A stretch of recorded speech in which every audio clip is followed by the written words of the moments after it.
La UNED cuenta con el primer máster en física médica que se imparte a distancia.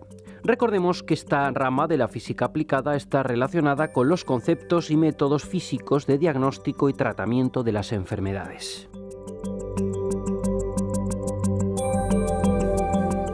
En este programa vamos a repasar algunas de las novedades y cambios que presenta este título de cara a este y otros cursos académicos, junto a otras cuestiones prácticas en compañía del director del máster en Física Médica, José Carlos Antoranz. Creo, profesor, que uno de los cambios destacados tiene que ver con el acceso al máster. Pues que el acceso posiblemente cambie para el próximo curso. Hemos estado pensando si era importante cambiarlo o no, porque hay muchas controversias sobre cómo se hacía hasta ahora solamente a través de un examen. Y entonces se va a hacer con una baremación. También hay un examen que colabora a sacar una cierta nota para que también todo el mundo sepa en qué nivel se encuentra, pero se va a valorar la experiencia profesional, el expediente y una entrevista directamente con los estudiantes. Vamos a ver si se aprueba ese tipo nuevo de acceso al máster y se pondrá en práctica el año que viene. Hay una cuestión interesante en lo que se refiere a la matriculación en el trabajo fin de máster, donde se han generado algunos problemas. Si el trabajo fin de máster, tanto en la versión de 6 como de 18 créditos, pues es un periodo que el estudiante pasa con nosotros, que es largo, costoso en dinero, puesto que la matrícula puede costar del orden de los 600 euros al comenzar ese trabajo, y que solamente se supera cuando el coordinador, junto con el tutor del estudiante, decide que ese trabajo está para presentarse. Eso hace que algunas veces los estudiantes no quieran matricularse ni hacerlo porque no están seguros de poderlo acabar en el año. Como pasan de convocatoria, la siguiente convocatoria es un sobrecoste adicional que es importante, y si no lo hacen un par de años, el coste puede ser realmente excesivo. Eso ha hecho que se matriculara muy poca gente y que haya estudiantes que estén solamente a falta de finalizar el trabajo fin de máster. Sin embargo, este año ha habido bastante más estudiantes han matriculado ese trabajo fin de máster. Yo creo que hacen bien, que deberían también hacer un poquito de presión para terminar cuanto antes. Y eso es una cosa que está en relación con el número de convocatorias. Es que se les agotan las convocatorias. El estudiante de este máster y en general de la UNED debería estudiar tantas asignaturas por año como horas tenga libre. O sea, no consiste en hacer, como siempre digo, la colección de fascículos. Uno empieza la colección de muchas cosas, pero solamente tiene fascículo 1 y 2 y luego al final lo deja. Aquí es importante tener muy claro desde el principio cuánto tiempo dispone el estudiante para estudiar y en función del tiempo de que dispone, matricular las asignaturas. Esto hace que, si es consecuente, tenga al final problemas de que llega a un sexto año, a lo mejor con un número elevado de ellas por aprobar. Y bueno, quería decirles que nosotros en la Facultad de Ciencias y en este máster en concreto no planteamos ningún problema a las convocatorias de gracia, pero que deben estudiarse muy bien, que tienen solamente un número de años, que son 6, para hacer todas las asignaturas, y que deberían de ser, digamos, conscientes de que en la convocatoria de gracia es la final y no hay otra. Y sería, lo mejor es no llegar a la convocatoria de gracia, pero en caso de llegar a la convocatoria de gracia, que no tuvieran más que el trabajo fin de máster por terminar, porque si no, la verdad es que se complica mucho los estudios. Es una pena que se queden a 1 o 2 asignaturas para terminarlos.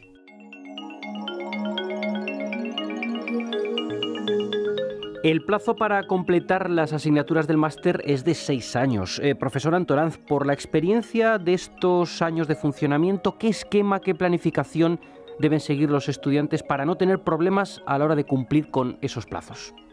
Yo siempre les digo que si tienen 1 hora al día, cojan una asignatura; si tienen 2 horas al día, que cojan 2 asignaturas. Y lo digo con horas al día porque, también hemos comentado antes, uno de los problemas más graves que tiene el estudiante de la UNED es que trabaja y estudia a la vez.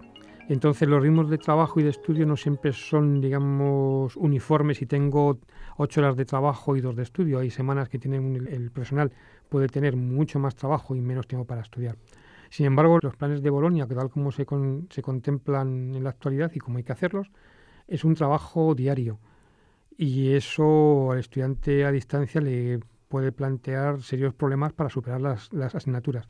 Bien, es verdad que al menos en las asignaturas que yo llevo no existe un problema de cuándo entreguen los trabajos, pero tienen que entregarlos y aprobarlos todos.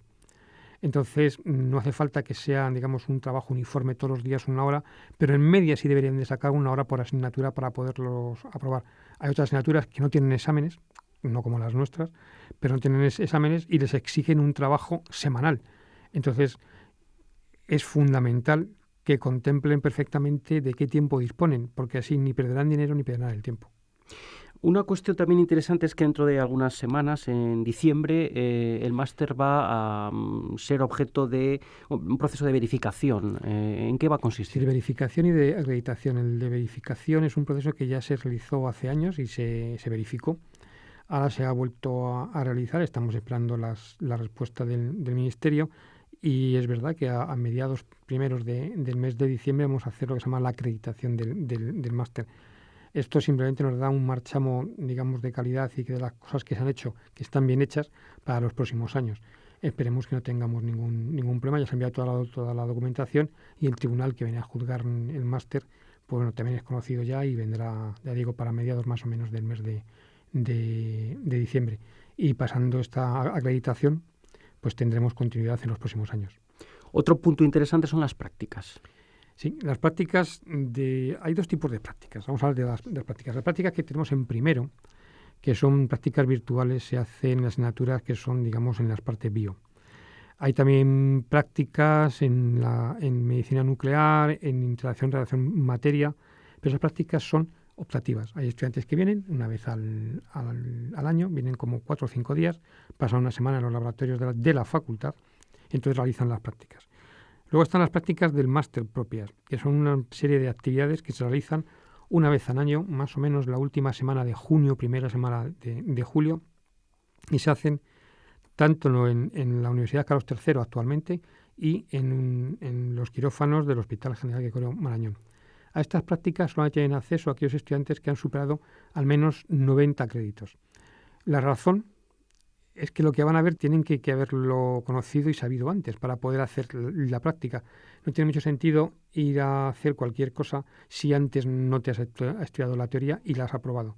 Por eso se hacen siempre al final. Y tengo que decir que al menos los estudiantes, todos los grupos que hemos tenido, la valoración es altísima. Se lo pasan muy bien. Y además yo creo que aprenden lo que es la vida real de lo que puede hacer un físico médico en un hospital. Físico médico en el sentido amplio de la palabra, no como radiofísico hospitalario. Por cierto, me gustaría comentar con respecto al reconocimiento de créditos que ha cambiado la normativa. La ley ya no permite que se reconozcan más allá de un tanto por ciento de créditos y los que les corresponden al máster son 18 y no 24 como veníamos haciendo hasta ahora. De manera que las asignaturas que se reconocían, y lo quiero remarcar, solo se reconocen asignaturas a los radiofísicos hospitalarios que están en ejercicio de la profesión, que han aprobado una posición, han hecho sus años de residencia y han aprobado esa residencia, son las que corresponden a la interacción, relación, materia, la que corresponde a instrumentación y la otra que corresponde a física nuclear en segundo curso. No hay otro tipo de reconocimiento de créditos para ningún estudiante, ni ninguna convalidación. Eso quiero que quede claro porque luego siempre preguntan, no hay opción.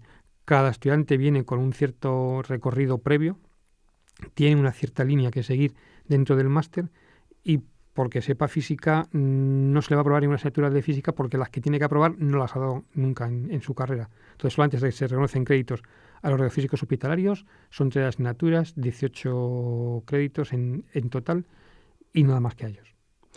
Una cosa que también es interesante comentar, profesor Antoranz, es hablar del seguimiento del máster. La UNED es riguroso en el seguimiento de este máster. El título que da la UNED es tan válido como el título que da cualquier otra universidad. Entonces los seguimientos de los estudiantes sí que son rigurosos. O sea, es riguroso en el trabajo que realizan. Mis compañeros y yo no tenemos ningún sentimiento de universidad de segunda categoría. Los másteres son tan buenos o mejores que los que pueden encontrar en otras universidades y el seguimiento al estudiante es riguroso. De hecho, hicimos el otro día cálculo en algunas asignaturas del tiempo que nos lleva a corregir cada trabajo y estamos en los 150 minutos. Se lo leen al menos 2 personas, normalmente. Nos reunimos para ver lo que el estudiante nos ha contado, para ver lo que ha hecho bien y para ver lo que ha hecho mal. Y entonces se le comenta lo que ha hecho bien y se le recomienda qué es lo que tiene que hacer para hacer bien el trabajo, para completarlo. Normalmente el estudiante no suele aprobar a la primera el trabajo, no pasa nada. Tiene opción a enviarlo cuantas veces quiera, hasta que lo apruebe. Y entonces nos vuelven a enviar y vamos a corregirlos, se le manda una corrección al trabajo completa. Y bueno, 150 minutos por trabajo está bastante bien en cuanto a tiempo que se le dedica a cada estudiante, y eso hace que el seguimiento sea bastante riguroso, al menos en segundo curso. En primer curso es un poco más difícil porque hay menos trabajos que realizar, pero sin embargo en segundo curso todo es Bolonia y entonces sí que estamos obligados a hacerlo y a hacerlo bien.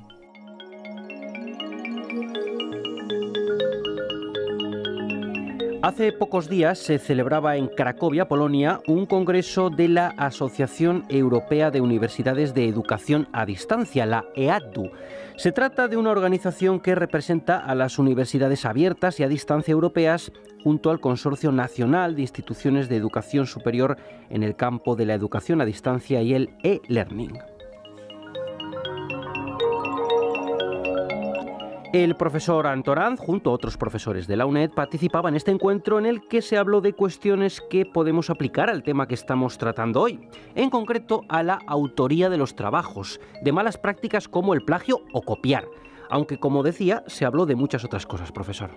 Sobre todo se habló de cursos en abierto, de si la nueva universidad debía ser cursos en abierto y cómo reconocer los créditos de esos cursos en abierto y gratuitos. Un problema, una cosa es hacer propaganda, otra cosa es que tener que mantener un sistema, como puede ser una universidad, que no se puede mantener simplemente, al menos en España, de benefactores. Entonces, había una parte donde se comentó, y yo de hecho tuve una ponencia sobre el tema, en el problema de copiar y pegar. Si uno copia de un solo artículo, una sola fuente, se llama copiar. Si lo coge las referencias y pone pedacitos y no lo dice, se llama copiar. Si lo hacemos de N referencias, se llama hacer investigación. Eso, aunque es una broma, sí que es cierto. Vamos a ver, es legítimo buscar cualquier fuente en Internet, siempre y cuando seamos rigurosos en la búsqueda de fuentes. No vale cualquier fuente, hay que ir a fuentes, digamos, que sean solventes y que estén contrastadas, y podemos tomar información de ahí. El problema no está en tomar la información, es en plasmarla directamente. O sea, si yo copio un pedazo de un artículo o de un libro y lo pongo directamente en el trabajo que voy a presentar, se llama copia. Lo importante es, con toda la información que tenemos alrededor, es sacar conclusiones, es analizarla, que es lo que se le suele pedir al estudiante, cosa que no hace. Entonces, este es un mal que, aunque parezca mentira, no es un mal actual. Se ha copiado y se ha pegado, no físicamente como ahora, pero sí se hacía haciendo la mano. Ya hace muchos años. De hecho, yo ponía un ejemplo del año 86 en el que en enseñanza en high school en Estados Unidos había un trabajo que decía que el 80% de los trabajos que estaban presentando los estudiantes estaban copiados. Sin embargo, el 100% tenía conocimiento de que no podían hacerlo. En esa época, cuando está hecho el estudio, si no recuerdo mal, el artículo del 86, pero el estudio del año 82, Internet no estaba en su mayor auge, o sea, estaba prácticamente comenzando. Entonces, el problema de la copia es un problema que ha existido siempre porque es inherente al hombre. O sea, el ser humano lo que intenta es trabajar lo menos posible y sacar el máximo rendimiento. Y eso siempre ha sido así. Entonces, no es algo que sea nuevo, pero sí ha hecho que con la capacidad actual de búsqueda de información, el profesor no sea capaz siempre de encontrar la fuente. El crecimiento de información es exponencial. Entonces, un profesional tendría que leer cada día más y más y más artículos para poder estar al día. El otro problema que tenemos los españoles es que nuestra lengua es el español, la utilizamos en los trabajos, pero la bibliografía que estamos utilizando está en inglés. Entonces, cualquier estudiante puede copiar un pedazo, pasarlo por un traductor de estos abierto, después de eso, como dicen los estudiantes, maquearlo para que no parezca que es una máquina simplemente lo que lo ha hecho, y presentarlo. Con lo cual el seguimiento es difícil, hay que buscar, normalmente buscamos expresiones que sabemos cuáles son sus traducciones, cosas por el estilo, porque sí que hay que comprobar que el estudiante no ha copiado. También hay foros internos de estudiantes que entre sí se mandan información.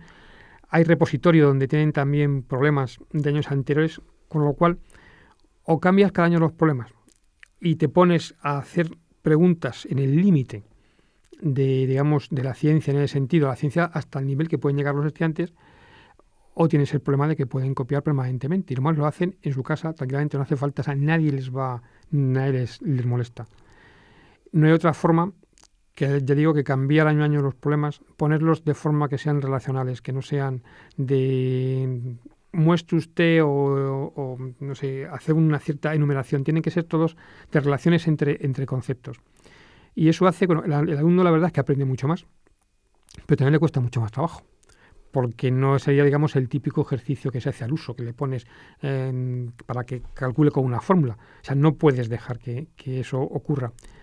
Y además, ese punto sí que estaba en los orígenes en el máster, se puso una cláusula de expulsión inmediata del máster a aquellos estudiantes que lo hicieran. Hasta ahora no lo hemos hecho, pero sí se va a poner en marcha porque hemos observado en concreto en este último curso un crecimiento desmesurado de ese tipo de comportamiento por parte de los estudiantes. Entonces no tiene sentido. No tiene sentido que nos enseñe desde que está el niño en la guardería que no se debe copiar, que se debe ser creativo e intentar tener ideas propias. También nos cambiaría mucho el país si fuéramos el país y el mundo, pero eso es lo que estamos intentando, digamos, formar. Gente que sea capaz de relacionar, de pensar, de tener ideas propias, de tener iniciativas y de ser creativo. Si lo intentáramos y si nos saliera bien, pues perfecto. Pero eso es lo que conté directamente en Cracovia.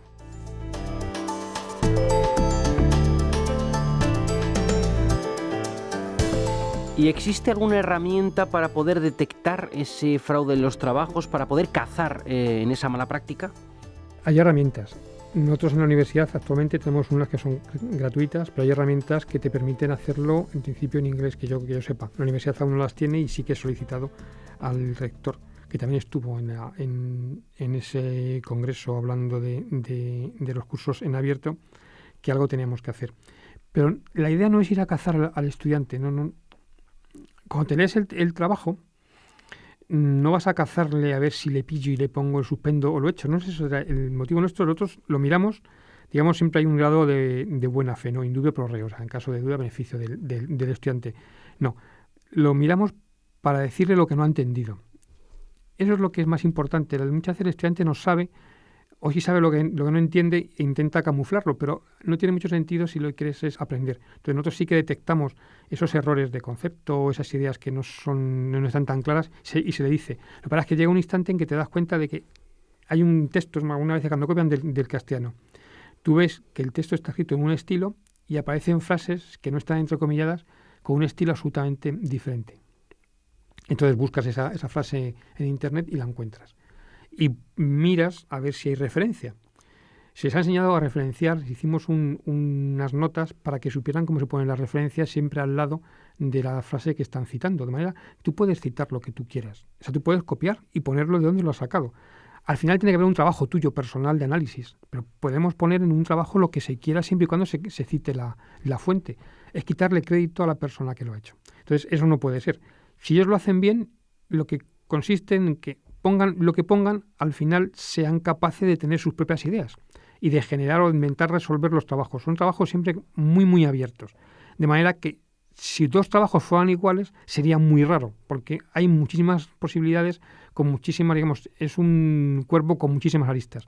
Lo ponemos a posta así, primeramente para que entre sí no se copien, pero además para que vean que hay muchas formas de enfocar los problemas, teniendo en cuenta que nosotros tenemos físicos, biólogos, médicos, ingenieros, farmacéuticos, gente de óptica, gente de químicas, gente de matemáticas, de informática. Tienen que tener diferentes visiones de lo que se está preguntando. Entonces, eso lo haces en problemas que sean muy abiertos. No es una caza, es cuestión de enseñarles, pero enseñarles con cierto grado de decencia por ambas partes.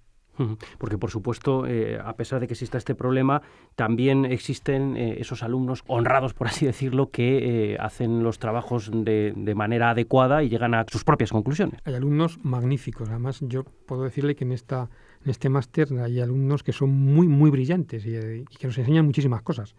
Entonces, por supuesto, no es una mayoría, pero sí que hay un número que ha ido creciendo y eso es peligroso porque si empieza a crecer y no cortas en su momento, pues puede plantearse muchos problemas después con respecto a la credibilidad de los títulos. Y yo creo que ellos mismos pierden credibilidad. Entonces es problema nuestro el evitarlo, pero es un problema suyo a la larga si no se consigue mantener la credibilidad de un nivel de honradez en lo que se está haciendo. Sí, porque ese sería un efecto adverso que en el fondo, aunque les perjudica a todos, pero sobre todo a estos alumnos honrados, por así decirlo, que ven como, a pesar de que ellos han trabajado, luego el nivel del máster desciende. Sí, no, eso siempre ha pasado en la UNED, yo de que llevo aquí tantos años. Cuando íbamos a examinar me molestaba mucho porque sí es que veía gente que le costaba un gran esfuerzo aprobar su asignatura y llegaban otros y sacaban sus chuetas, y yo eso no lo he permitido por respeto al que ha trabajado tantas horas y merece una recompensa por el fruto de su trabajo, y no que llegue alguien y por el hecho de ser más listo, ser el pillo, va a conseguir la misma calificación con un mínimo esfuerzo. Eso no me parece que sea lo que busca la universidad, y me parece bien el espíritu que tiene la universidad de no permitir que esos estudiantes aprueben de una forma tan fácil. De hecho, les hace un expediente. Me parece francamente bien, porque hay que defender el trabajo de la persona que trabaja y la persona que está haciendo lo que tiene que hacer. Profesor Antonaz, pues para recapitular e ir concluyendo, si le parece, ¿cómo podemos dirigirnos a los alumnos que estén pensando en matricularse en este máster o a los que ya lo estén cursando? ¿Cómo podemos recapitular algunas orientaciones, algunas indicaciones generales que condensen un poco lo que hemos comentado? Pues en pocas palabras, que es un trabajo del día a día, que no tengan ningún problema en escribirnos y en preguntarnos cosas, que pueden enviar los trabajos tantas veces como quieran, que no pasa absolutamente nada, que la calificación es la final. O sea, el proceso de cómo llega a su resultado o a hacer su trabajo es lo de menos. Lo importante es que al final se haga y se haga bien. Y que sean muy cuidadosos con respecto al número de asignaturas de las que se matriculen, pero que tengan en cuenta que tienen que hacerlo en 6 años. Soy cuidadoso, matriculo de poquitas, pero las poquitas que matricule tengo que sacarlas. Pues no puedo arrastrar, por una parte por precio, las asignaturas mucho más tiempo, y por otra parte porque me puedo ver en el problema de agotar mis 6 años y tener muchas para convocatoria de gracia. Pero por lo demás, el estudiante de este máster es un estudiante trabajador, generalmente honesto, y que es un placer trabajar con ellos. Muy bien, pues también ha sido un placer estar con el profesor José Carlos Santorán durante estos minutos, director del máster en Física Médica. Hasta la próxima. Hasta la próxima. Gracias.